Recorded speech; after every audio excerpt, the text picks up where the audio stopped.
Once, monsters attacked the village and killed the parents of a poor boy, filling him with determination to become an adventurer. However, in this world, skills are the most important thing. The gods have given us powers to seek revenge on the monsters. Abilities manifest in people before they turn 12, but they vary from person to person. Among all hunters, the S rank stands at the top. Each of them possesses the power of an entire army thanks to their skills. In his childhood, Chrome, the poor boy, also wanted to perform heroic feats like the ones we hear about in fairy tales. Chrome begged the gods to grant him a powerful skill, but they betrayed him when he received an unknown skill, and a priest told him that he couldn't be a hunter with that skill. Nevertheless, Chrome still became a porter for adventurers, but we see that other adventurers constantly berated him for being just baggage. The skill that Chrome received is called Rebirth, which allows him to resurrect once after he dies. However, for adventurers, their abilities are their most important weapons, so his skill was useless in battle. Thus, Chrome lives as a third-rate adventurer, performing random tasks for adventurers, but he still takes pride in himself because he contributes to the defense of the country. Other adventurers, with whom Chrome entered dungeons, mocked him and praised his sister for being a great adventurer. Now, we see that adventurers use their extraordinary powers to kill monsters. An adventurer orders Chrome to retrieve magic stones from the monsters' bodies, and Chrome warns them that they are deviating from the path if they believe the map. However, the adventurers ignore his opinion and berate him. Suddenly, they see that the dark cave is filled with numerous monsters. One of the adventurers shouts that they are cannibals and that they won't be able to fight them because there are so many. The adventurer with fire power also thinks that they won't be able to defeat such a large number of monsters and plans an escape. Chrome, too, fights against these monsters, and he realizes that he can't fight them with his current strength. But suddenly, the boy with fire power pushes Chrome into the monster's lair and tells him that he has the rebirth skill. Therefore, please use it to save our lives, pushing Chrome down. Chrome believes that even if he resurrects, he won't be able to escape the depths of hell on his own and that he will most likely die again. A monster attacks Chrome and devours him entirely, leaving only his skeleton. In the notification, Chrome learns that his awakening has been activated, and he regains consciousness. He opens his eyes and realizes that the awakening skill has worked, and he is alive again. But he suddenly realizes that he is nothing but a walking skeleton, not a human. Chrome realizes that he can't speak or check his status window. We see a broken status window, and he returns to level 1, but in his previous lives, he was level 9. Also, his gender has changed. The notification states that he has become a resurrected monster with evil mana within his bones, and it is a tough struggle for middle-rank adventurers. But he is weak and lacks intelligence. Skeletal Chrome gets angry and says, "Don't mess with me. I have a head that can think in all." These are the words of the priest who said that in the past, there was no record of this skill appearing, and they have no information about it. Chrome lies down and thinks that existing in the human world with these bodies is practically a death sentence.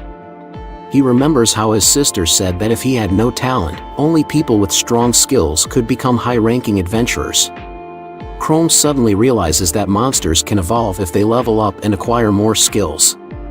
He thinks that if he continues to grow and acquire skills, someday he may look like a human again.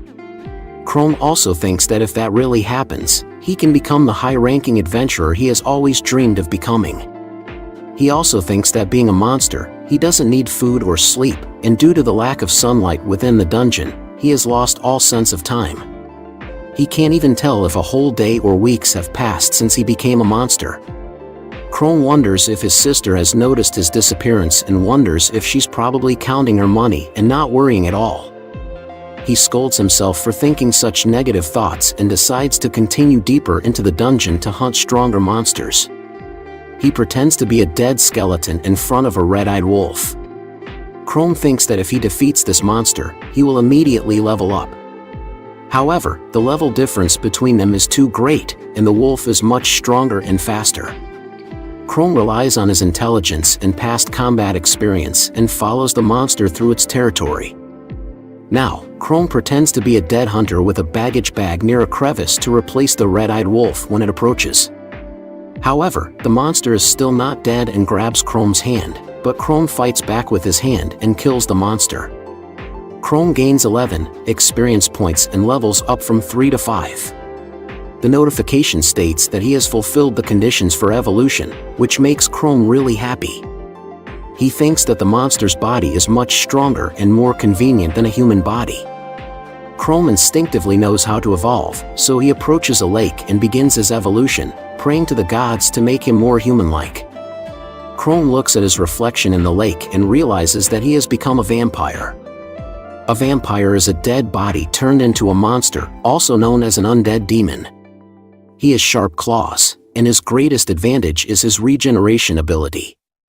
Chrome is very happy because the vampire resembles a human more than a skeleton, and his lost hand has also regrown. Chrome thinks that perhaps this evolutionary advantage will help him regain his perfect human body. Chrome checks his status window and sees that he has gained a new skill called regeneration. He is thrilled to see that his statistics have significantly increased, and he has also acquired the regeneration skill. Chrome knows that the limit for a vampire's level is level 20, so he can evolve again when he reaches that level. Later, Chrome fights against a monstrous rat, which is a rank monster. However, the new claws hinder him and make it difficult to use the ball. In anger, Chrome throws the ball away and attacks the monster with his claws, successfully killing it. Chrome reaches level 6 after killing the rat, but it's still a long way to his level 20 evolution. Chrome uses his regeneration on the wound, and it instantly heals. However, this new body is very hungry, and he has to eat the rat's meat to nourish his body. Chrome is furious because he can't stand the smell of the dirty rat meat. Slowly, he is turning into a monster. But Chrome comforts himself by thinking that the food is more human-like, so it's alright. A few days later, we see Chrome fighting against a level 14 orc, killing it and leveling up from 13 to 14. Chrome thinks that he is progressing at a very good speed and can easily risk his life thanks to his regeneration skill. He believes that he has become more powerful than when he was a human. Chrome wonders what his sister is doing now. They used to get along well, but over the past few years, she hardly spoke to him because of his inability to work as an adventurer and earn much money. However, she quickly became a talented adventurer due to her magical skill, while Chrome remained stuck at a low level. Carmia mocked Chrome, telling him to stop being an adventurer if he didn't have any talent for it. Carmia was his talented younger sister, and she distanced herself from him. Chrome thinks that if he returns to the city with his current body, Carmia will surely destroy him. Furthermore, Chrome still cannot speak, he can only make sounds. Suddenly, Chrome hears a human voice nearby, and we see 3 adventurers next to him. But that's not all, Carmia is among these hunters. Chrome is shocked to see his sister but knows that he will be killed if they find him. He must leave to avoid being noticed. We see Carmia scolding her team for not replenishing the necessary supplies and medications for the hunt, but the girl says they didn't notice when everything suddenly ran out. And she says, "This is the foundation that you should know. At least it's not so much." Carmia mocks them and questions how she can trust someone who hasn't even properly prepared for the hunt. This person claims that Carmia is to blame for forming the team in such a short time. Noia says that it's his fault for agreeing without proper preparation, and there are no excuses when we risk our lives. Chrome overheard the entire conversation from behind the rocks, and he thinks that Carmia couldn't be so harsh, but she is right. Accidentally, Chrome makes a noise, and the girl notices it, alerting her teammates. "Carmia, use your ice arrow and attack the direction where Chrome was hiding." The arrow hits Chrome's hand, injuring him. Chrome tries to escape from there, but the boy and girl look at him and say that he's just a wordalac, and they can easily take care of him. Another guy, called Dyrok, was at level 14. He says that all he needs is one strike to crush the monster and kill it. Derek uses his fire skill to attack Chrome, while Oraline, who has the levitation skill, quickly coordinates with Derek to attack Chrome. Chrome doesn't want to attack humans, but he has no other choice, so he attacks Dyrock and takes the opportunity to escape. However, Carmia attacks Chrome with an ice arrow aimed at his legs. Chrome's legs are wounded, and he couldn't run away because of it. He uses his regeneration skill, but it takes almost a minute to heal his legs. Carmia approaches him, preparing to kill Chrome with a single shot. Chrome starts thinking that he will die at the hands of his own younger sister. Suddenly, he remembers that with his new body, he can at least make some noise. Chrome tries to say Carmia's name, and Carmia suddenly remembers her brother. She intentionally misses her shot, scolds him, and says, "How could you miss the target at point-blank range?" Chrome thinks that he won't survive if he gets hit by the ice spear of Korma. I was still in shock, wondering why this monster was calling out her name. Meanwhile, the healing process was completed, and Chrome jumps at Carmia, scaring her, causing her to drop her staff. After that, he escapes from there, and Carmia is astonished to see that she was deceived by the monster. Derek scolds Carmia again for letting the Wordalac go. I remember that Wordalacs are human corpses that have turned into monsters in the dungeon, and Carmia and her team start worrying about her brother, Chrome, who escaped and hid behind the wall. He was very glad that he managed to escape even after being cornered by a high-level adventurer. Chrome was very grateful for receiving such a useful skill as regeneration, which is very helpful in battles. Unlike the resurrection skill, Chrome thinks about how he needs to be cautious of adventurers when searching for monsters. Chrome remembers his past when he first took Carmia with him to show her the dungeon, and she immediately surpassed him in level. Chrome watches as they head to another part of the dungeon and considers going to the opposite side of the dungeon. However, he suddenly realizes that Carmia and her team are going deeper into this dungeon. Normal people can't stay in the dungeon for too long. They not only lose their way physically and mentally, but also, there's another reason why the dense mana in the dungeon is poisonous to humans. The longer people stay in the dungeon, the faster it kills them. When people enter the dungeon, they need a strategy to avoid making mistakes, and for Carmia and her team, it should be dangerous to go further into the depths. However, Chrome thinks that they will really kill him if they find him again. Nevertheless, he still plans to observe them from a distance. Now we see a dead body found by Carmia and her team. They examine the corpse, but all the valuables have already been taken from it. Carmia orders them to move on without the weapons. However, Dark Airline objects, claiming that they have already gone far enough and going further would be too dangerous. Carmia says that she has ventured so far into the dungeon countless times, and with their skills and level, there should be no problems if they simply work together. Chrome, who was following them and secretly listening to their conversation, thinks that truly strong monsters inhabit the deeper parts of the dungeon because mana is denser there. Chrome questions why his usually rational sister is in such a hurry, and suddenly, an enormous monster appears before them, an ogre at level 22. Chrome thinks that it's an unusual monster because monsters above level 20 should be found even deeper. Chrome is very concerned about his sister and considers jumping on the monster to distract it so that his sister can safely escape. But then Chrome realizes that Carmia thought it was just another monster, and they will panic even more. Therefore, he plans to observe the situation and stay loaded.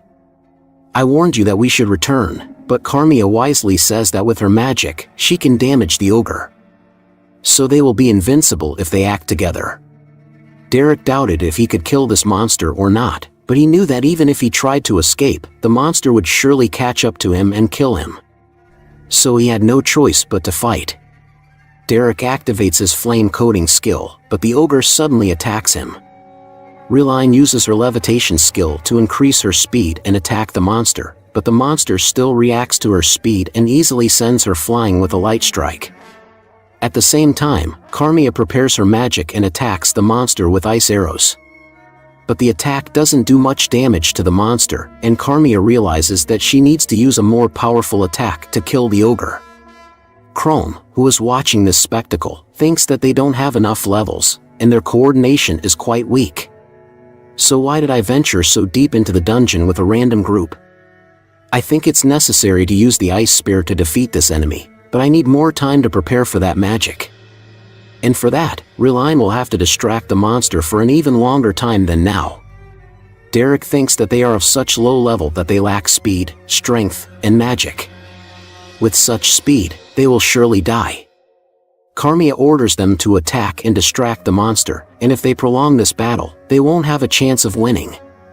Derek gets angry and thinks that she really wants us to attack this terrible monster while she stays safe behind.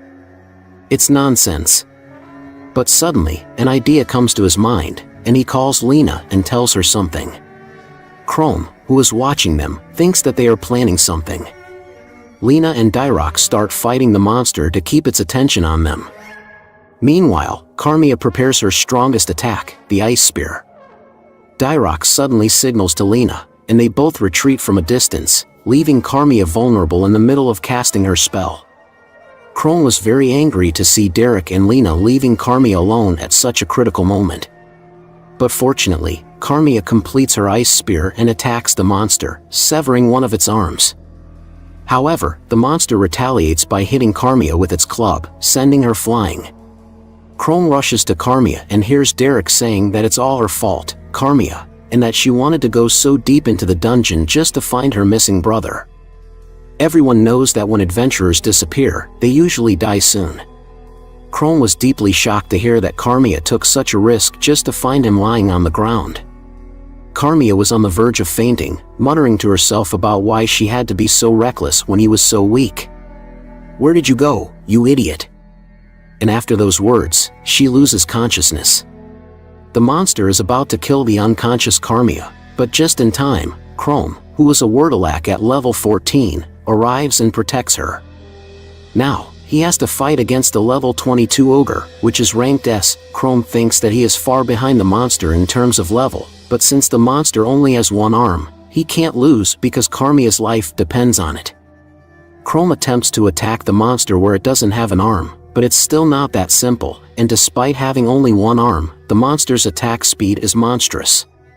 However, Chrome can easily dodge all the attacks because they are very predictable due to the monster's one-arm handicap. He devised a strategy to make the monster tired. Chrome knew that once the monster gets angry, it will start using its fangs, but it no longer had the strength to defend itself. Therefore, Chrome willingly sacrificed his own arm, biting off the weak spot of the monster caused by its missing arm. We see that Chrome successfully kills the monster by biting its neck in half with his fangs, earning him 128 experience points and leveling up from level 14 to 18. Chrome was also surprised that he somehow managed to defeat it, and now he uses his regeneration skill to regrow his arm. He carries the still unconscious Carmia on his back, thinking that if he tells her about himself, she might go back to the dungeon to look for him again. He suddenly finds his own sword, which he had discarded earlier. Later, we see that Chrome pretends to attack Carmia in front of the other adventurers, so they come to her rescue, and then Chrome runs away. After a while, Carmia wakes up and asks where she is, and the adventurers tell her that she was unconscious and was attacked by a Wordalac. Carmia worries and asks about the juice. She still remembers being carried by someone while unconscious, and it brings strong nostalgia because her brother once carried her like that. Suddenly, an adventurer points to the sword and asks Carmia if it's her sword. When Carmia looks at the sword, there is a message written on it saying, "I will definitely return. Just wait for me." Carmia is overjoyed that her brother is still alive, and she starts crying. At the same time, an excited Chrome runs through the dungeon, thinking that he only needs to go 2 more levels to level up. And after that, he would be able to look more human. However, Chrome has no plans to fight something like aggro again. He plans to fight weaker monsters and not rush to level up. But someone sneaks up behind him with a sword and attacks him, narrowly escaping. Chrome is horrified by the attack's strength and wonders what level the monster that attacked him is. It turns out to be a level 21 gargoyle. Chrome is shocked to see another monster above level 20 in the outer part of the dungeon. The gargoyle breathes fire and uses it as a cover to attack Chrome.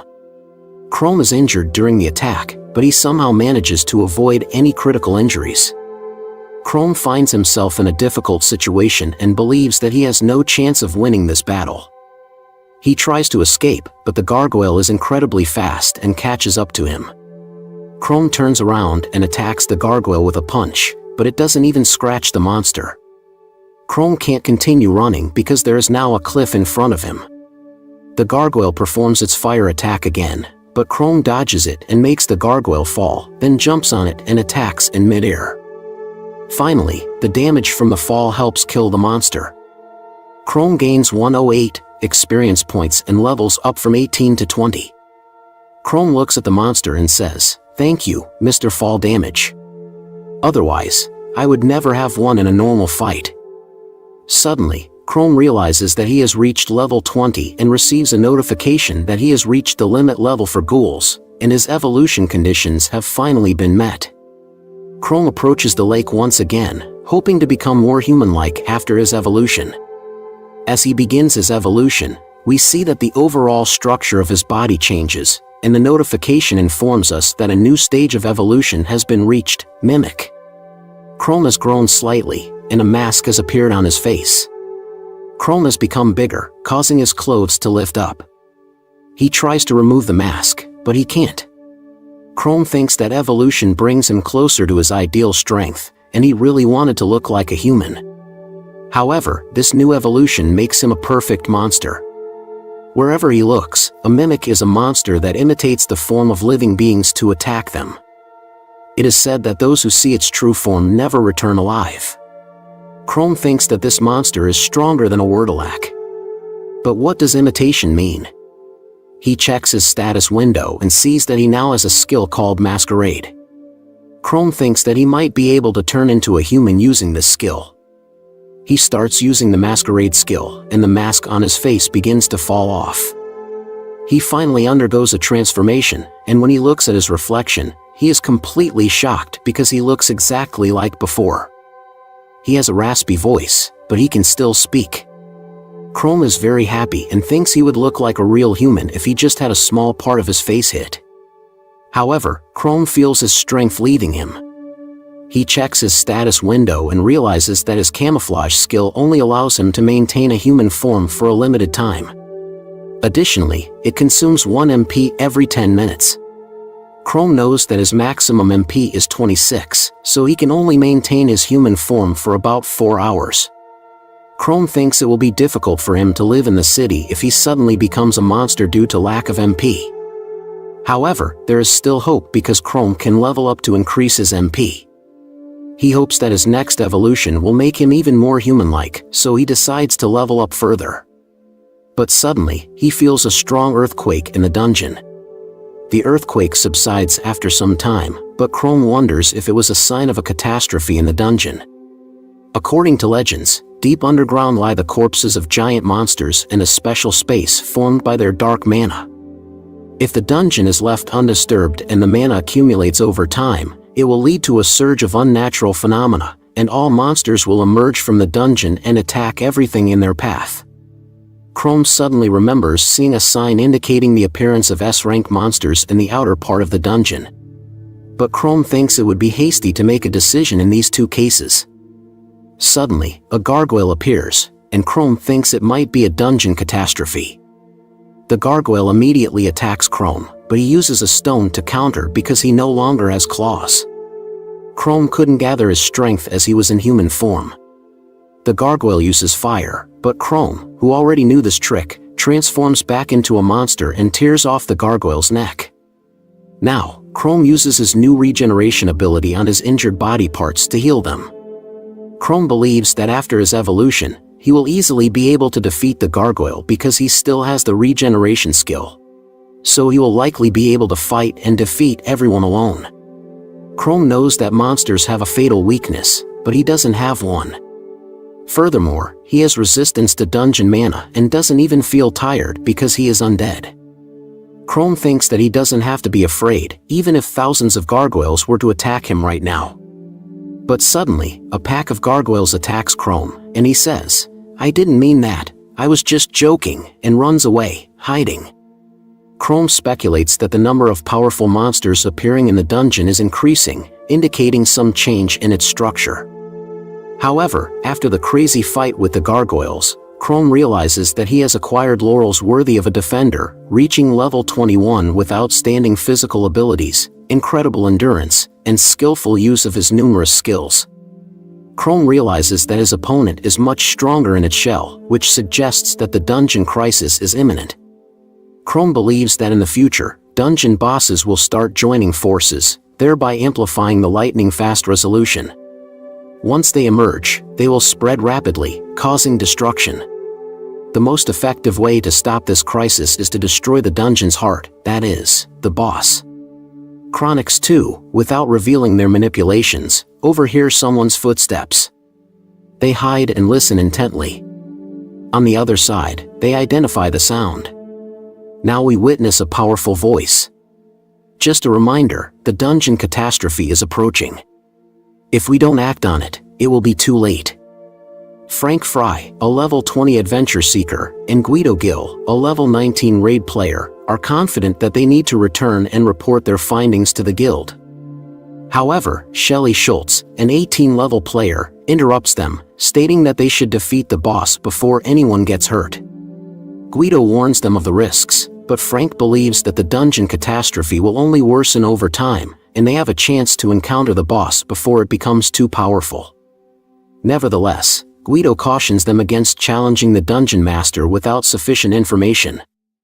Frank reminds them that future unemployment and hunger will be the consequences if the dungeon turns into a monster nest, citing the catastrophe that transformed Shelley's hometown into ruins. Chrome learns about this and begins to sympathize with the girl, realizing that her experience is significantly worse than his own. Soon, Guido notices Chrome and shoots an arrow at him, but it misses. They make no move, and Guido reports that thanks to his Artemis Eye, he sensed something at the top. Chrome, in turn, understands that he has no other options and decides to use his masquerade skill to save himself. We soon see Chrome appearing in front of them, pretending to be an ordinary adventurer. Frank apologizes to him, but Guido asks why he was sneaking around.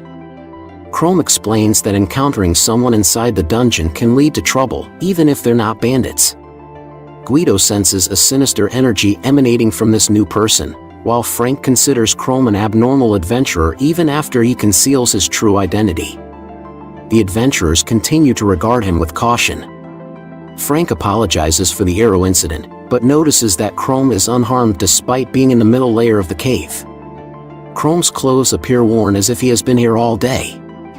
Frank asks if Chrome has any weapons in his level.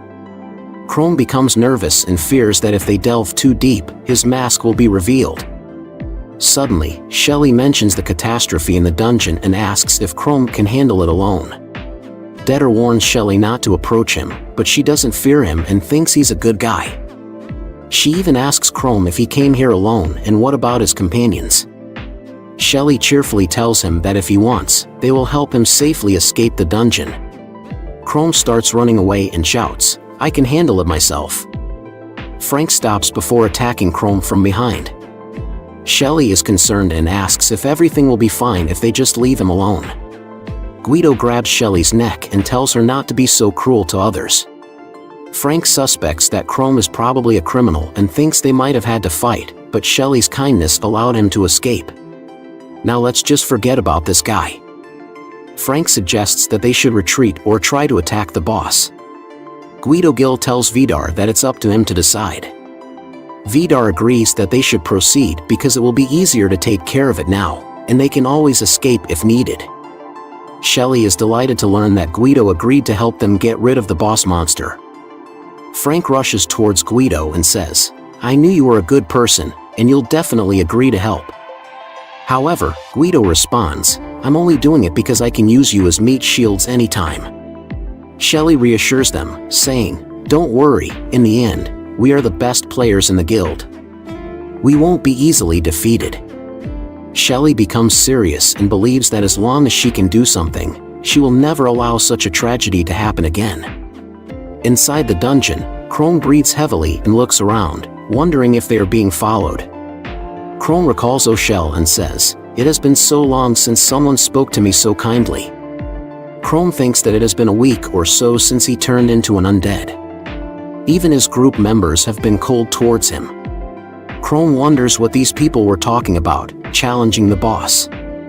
However, he doubts whether these people will take up the task. The group seemed experienced, but Chrome feels awkward about their choice to become leaders in the dungeon crisis. He concludes that worrying about them is a waste of time because even if he decides to help, they will still end up fighting him based on their attitude towards him. It's possible that they also underestimate the limitations of his power in human form.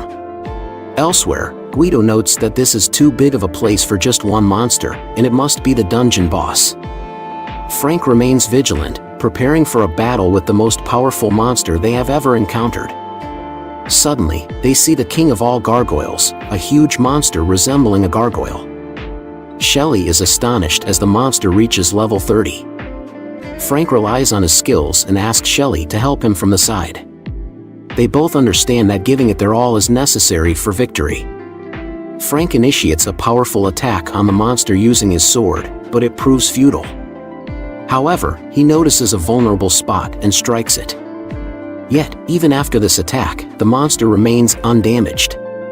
The gargoyle then attacks Shelley's neck, but she quickly realizes that the monster moves very slowly.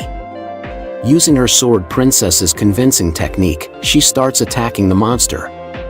However, it proves ineffective, and the monster's armor is impervious to Guido's arrows as well. Suddenly, the monster activates its magical skill, Fire Vortex, and attacks Frank. But Frank sees a vulnerable spot and uses his strongest attack, taking advantage of the moment. Guido attempts to shoot arrows into the monster's eye in response, and the monster attacks both Frank and Guido simultaneously. As a result of the battle, Frank loses consciousness and is on the brink of destruction while trying to protect the others. Shelley offers her body as a shield, but Chrome, our hero, leaps in, halting the monster's attack, and utters determined words, "From now on, I will be your opponent." Shelley and Frank look at him suspiciously, asking if he is the guy they met before. Therefore, he came to help them a while ago. Chrome had doubts about his resolve, but now he is certain that he must help. He realizes that even if he can't do much, he must still do everything possible to protect people. After all, that's why he became an adventurer. Despite the monster's wounds, Chrome feels that he won't be able to handle it alone. Thoughts of advising the others to flee cross his mind, but when he sees their shocked faces, he understands that it's impossible. The monster has suffered a few minor injuries despite battling 3 adventurers. The monster uses its fire vortex to confuse Chrome, but he finds a weakness in its gaze and attacks it. However, the monster continues to attack Chrome until Guido breaks through a wall and strikes it with a stone.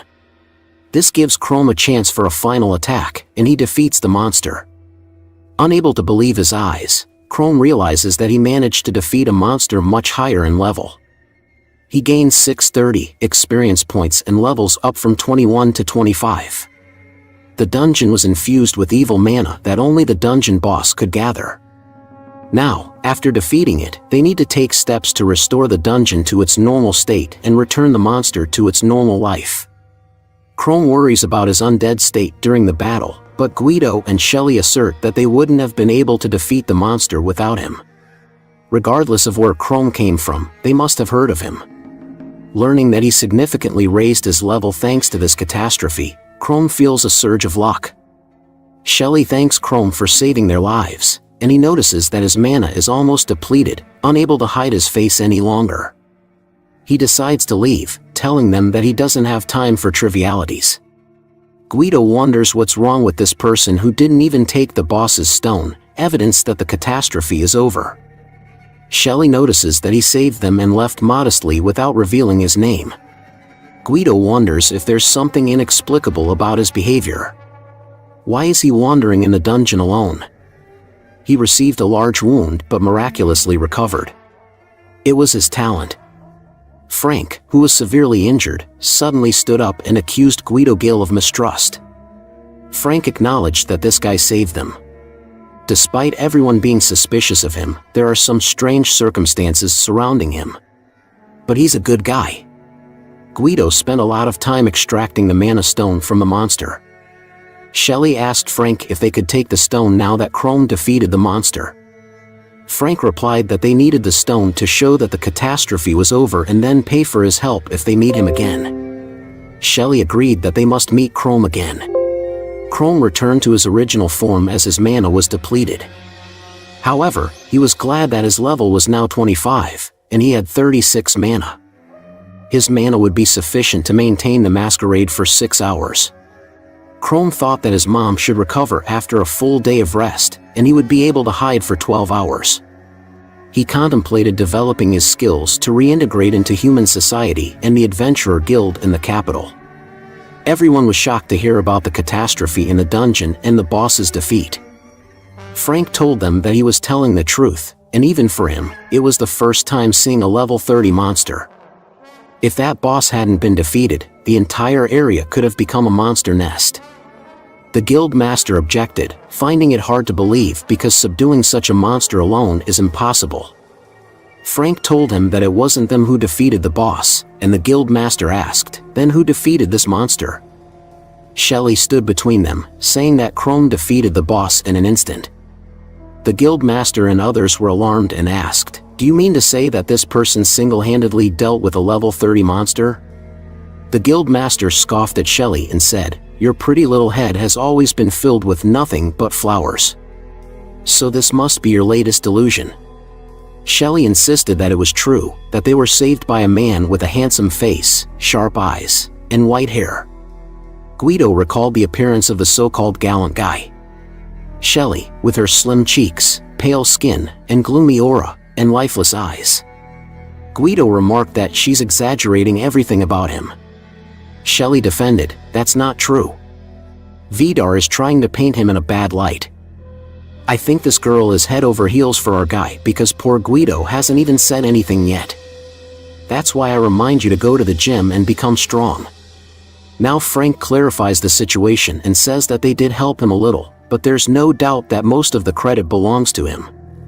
The guild master still doesn't believe him, and Frank starts questioning who, in their right mind, would claim their own achievements.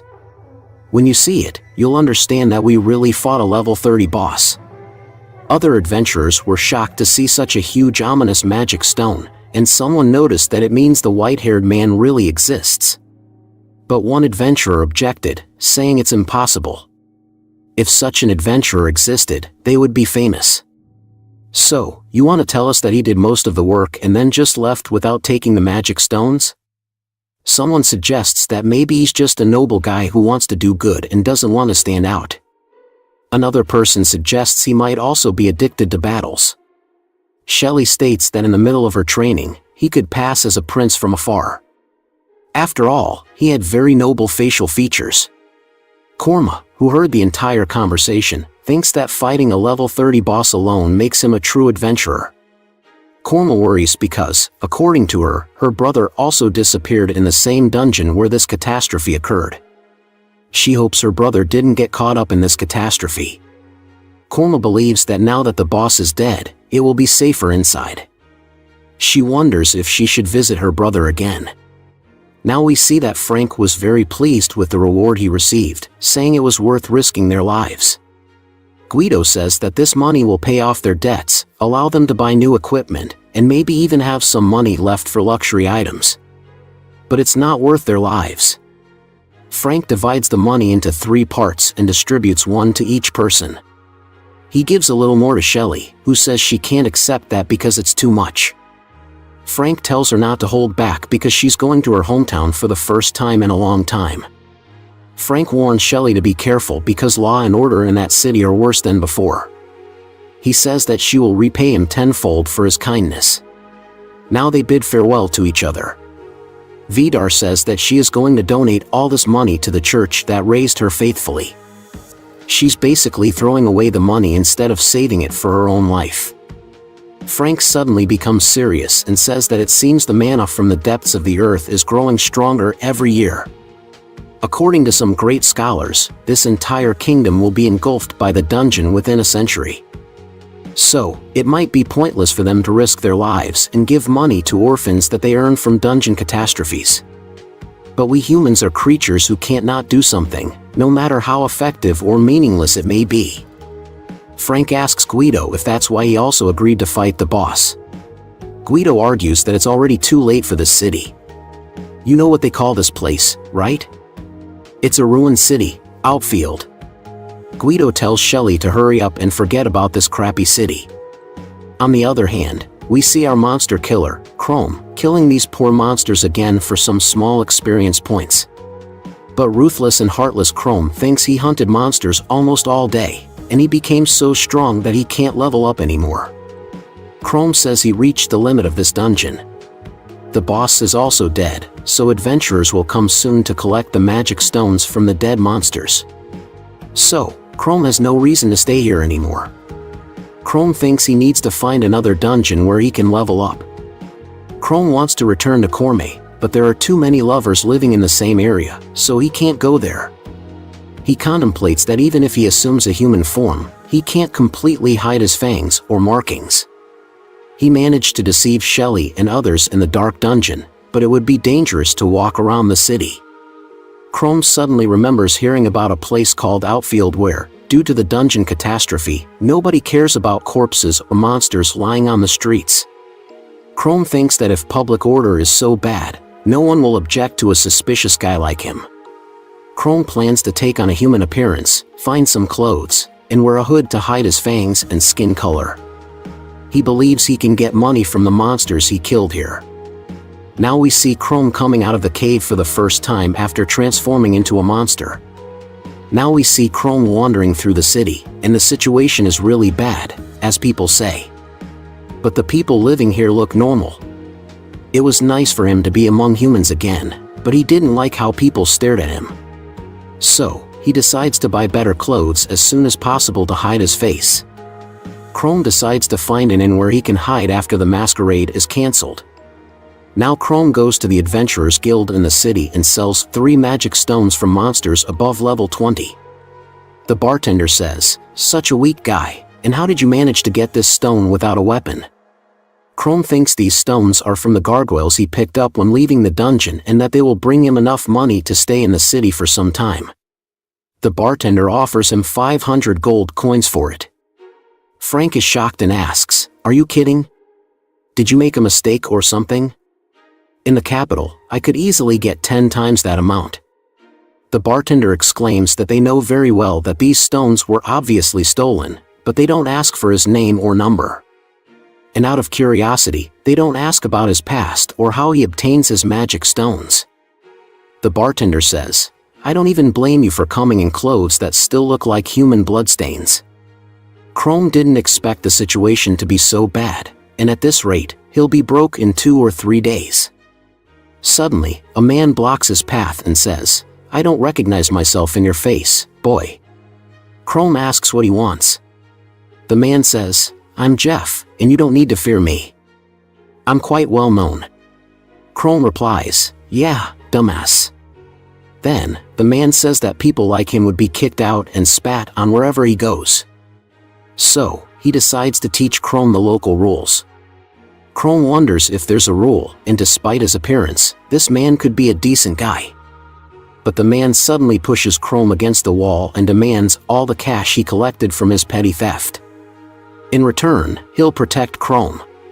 Chrome realizes that the man is trying to extort money from him and tells him that he doesn't need any protection. The man insists, "Do you really think you could defy me?" In response, Chrome pushes him back, and the man falls to the ground. Everyone around laughs at this man who was just knocked out by a pitiful-looking kid. Chrome analyzes him and says, "Seems like you're level 20. This man gets very angry and draws his sword to fight in broad daylight. But his friends stop him and say, "Don't do it. It's not worth fighting him." Chrome uses this opportunity to hit Jeff's hands and make him drop his sword, hitting Jeff like a rat. He runs away. Chrome could have easily defeated Jeff, but that would only draw more attention to him, which is why he chose to escape. Now Chrome thinks that he just arrived in this city, and he was already deceived and extorted for money. Now we see Chrome in his monstrous form inside a room because he rented a hotel room and bought a blade and a mantle to hide. This has already led him to bankruptcy. Chrome says he couldn't even afford a shared room to save money because he needed to cancel his skill to restore his mana. Later, we see that the priest says, "You give us too much money, dear Shelley, and it doesn't seem like you have much extra money." Shelley replies, "Don't worry, Father. Despite how I look, I'm a promising newcomer to the capital." The father says that the money Shelley gives is undoubtedly a great help, but he's glad she managed to get out of here and make a living, so it would be better if she just forgot about us and lived her own life. Shelley remarks that she will never forget the church that raised her after she became an orphan due to the dungeon catastrophe. She says, "These are all my younger brothers and sisters." A boy asks if she is a representative of the well-known anti-terror capital. Shelley answers yes. Then the boy asks if she can close the dungeon hole, and Shelley replies that she will definitely do it someday. Now Shelley says her goodbyes to the father and the children. We see Crone walking down the road, thinking that everyone around is unfriendly. No matter who he meets or tries to get information from, they always try to deceive him. Crone thinks of just taking the magic stones and going to the capital for cash, but there would be too many people there, and he could be caught. Crone enters an alley and thinks it's the best option for him. But we see Shelley also passing by on the same side, and she quickly recognizes Crone. She joyfully says, "It's you, the one who saved our lives." Crone is deeply shocked to see her and thinks, what are the chances of meeting the same unknown person twice in two different places? Shelley says she's very glad to meet Crone again because she thought she might never see him again. She mentions that her connection with her family in her hometown is almost like destiny. Crone remembers she is Shelley Schultz, whom he met in the dungeon, and she was at level 18, a reliable middle-ranked adventurer. Crone wonders why she is in this city if she's an experienced adventurer. And those three also didn't look like criminals. Crone thinks it's best not to talk to her, and it would be terrible if she, for some reason, decided to check his status window. Shelley tells Crone that she wants to thank him in any possible way. But Crone suddenly runs away from her, saying she chose the wrong guy. Shelley tries to stop him, but then she remembers what Frank told her, that he might be a criminal. So she writes to him, saying she won't pry into his past or anything like that. She just wants to thank him. Crone thinks she might know that he is actually a monster, and that's why she continues to pursue him. After a while, after Tom and Jerry, Shelley loses sight of Crone and thinks his level must not be high to make him so fast. On the other hand, we see Crone walking into a dead end and looking around. He thinks fortunately there's no one here, and with his physical abilities and werewolf claws, he can easily climb this wall. Crone transforms his hand back into claws and starts climbing the wall. But unfortunately, his sword falls, and Crone jumps back to the ground to retrieve it. Due to the sudden jump, Crone hurts his back. Out of nowhere, Shelley arrives, and when she sees his condition, she asks Crone why he's writhing on the ground. Shelley apologizes to him again for chasing after him, and Crone reassures her that everything is fine. But she asks if he has no intention of digging into her past. Shelley says, "Of course not. After all, you're my savior, and I'm sure you have your circumstances." Crone thinks it would be bad if he bumped into someone he knows, but now he's grateful that he finally has someone to talk to. Shelley asks him to tell her his name, and he hesitates, but he answers that his name is Crone. Now Crone asks Shelley what she's doing in this place, and suddenly Shelley looks very sad. So Crone quickly says that it's okay if she doesn't want to answer that question. But Shelley says, "No, everything's fine." Shelley tells Crone that she usually works in the royal capital, but this is her hometown, so she comes here from time to time to see how everyone is doing. Crone tells Shelley that he's here for the first time and asks her to tell him more about this city. Jerry recounts that many years ago, it was a beautiful place and very prosperous. It was a good, kind city, and the dungeon was not far from the city. But suddenly, it started turning into the dungeon catastrophe. When she was little, monsters began flooding the city, and anyone with status or money fled, cutting off contact with other cities. Soon, this city became a gathering place for criminals, creating a ruined city that everyone knows. Criminals can protect this city from monsters, but they see the former residents as nothing more than slaves. Shelly says that her dream is to become a first-class adventurer to prevent the catastrophe and free Ofield from their evil clutches. On the other side of the church, we see a boy telling his father that he also wants to join the guild and become an adventurer when he grows up. The boy demonstrates his skills and says he's sure he can help Shelly, his sister. He says they will earn a lot of money and make sure the church lacks nothing. Suddenly, the father hears footsteps approaching the church and thinks there are no people coming here. The boy goes to the door, saying maybe Shelly has returned to do something. But the boy sees two men in black clothes standing at the doorstep of their home. The boy asks them who they are, and the father looks at the symbols on their clothes and says that these people belong to a group of evil dragons ruling this city. We see Jeff, the same person who tried to deceive Chrome in the morning, saying they lack labor, so they need some free workers they can freely use. Why is our boss ordering us to search the entire city and find everyone, even swordsmen like him? Jeff says that these events are very troublesome and annoying, but he's sure they can behave quietly if asked to. The father gets down on his knees and begs these wicked bastards to spare the little children, and in return, he will become their slave. Angry Jeff asks, "Why the hell would we use a weak old man like you?" Suddenly, the little boy uses his fireball skill and attacks them, but another person simply deflects the attack with his hands. The child is shocked to see that his powerful attack was easily blocked. The wicked guy says, "Let me teach you how to use your skill," and activates his own lightning skill, instantly destroying a wall. The jerk says, "Let's kill this disobedient child so he becomes an example to all." The father thinks that at this rate, the child will be killed, and since he was once an adventurer himself, he takes a steel rod and attacks them. The father tells the child to run and holds him back. Jeff tries to catch the child, but another wicked person tells them to hold on and find out who's in charge here. He punches the father in the face. Other children come out of their room upon hearing the loud noise outside. The father warns them to stay away, but Jeff threatens the children that if they try to escape, he will kill their father. Meanwhile, we see Chrome asking for help to show him the way since all the streets look the same to him. Shelly tells him that she will gladly help him navigate because she knows the streets of this city and even the surroundings. Suddenly, Shelly remembers that they sold the magic stone without Chrome's permission. She quickly changes her demeanor in front of him and says she will quickly go and get the money from her father and return it to him. Chrome says that he's not really concerned about the money, but then he asks for 200 gold for hotel rent.